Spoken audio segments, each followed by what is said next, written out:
Hammaga salom.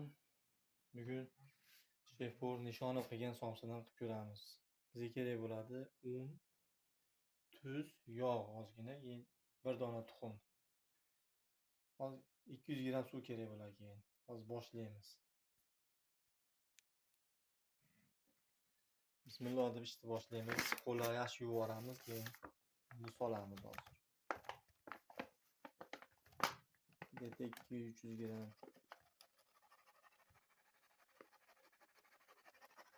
Xohishlaringga qaraysizlar. Ko'proq bo'lsa ko'proq qilasizlar. Sizlar ko'proq qilaveraman. Bittaga ham 2 olib ketsam bo'laveradi.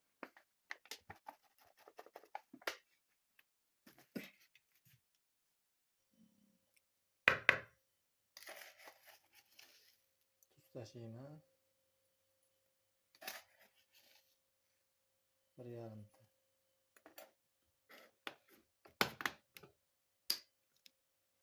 Oq yog'.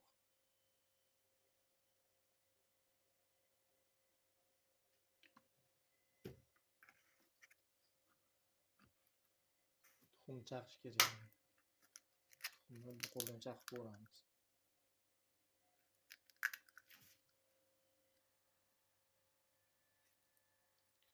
Tuzlarni eritib olamiz yaxshilab. Sekin aralashtiramiz. Qattiq qilish kerak ekan. Tandir somsaga o'xshab. Marhamatli G'ofur tog'a qiladi-ku somsa. Kim yegan bo'lsa biladi. Shunga o'xshab. Mana do'stlar, xamirini tayyor qilib oldik. Mayincha bo'ldi. Buni shunday salafanga solamiz hozir. O'raymiz. Mana, deri qo'yib o'ramiz.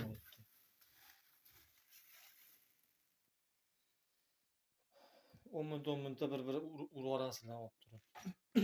Endi piyoz-miyozlarni olib turib nachinkani boshlaymiz.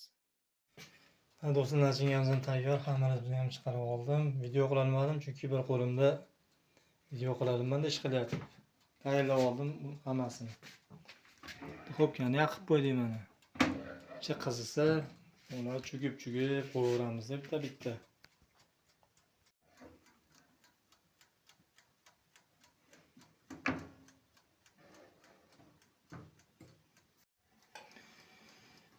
Ha do'stlar, va nihoyat somsa ham pishdi. Mana qip-qizil bo'lib pishibdi.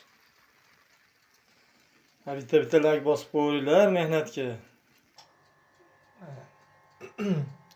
Jomjak ham terib oldik endi.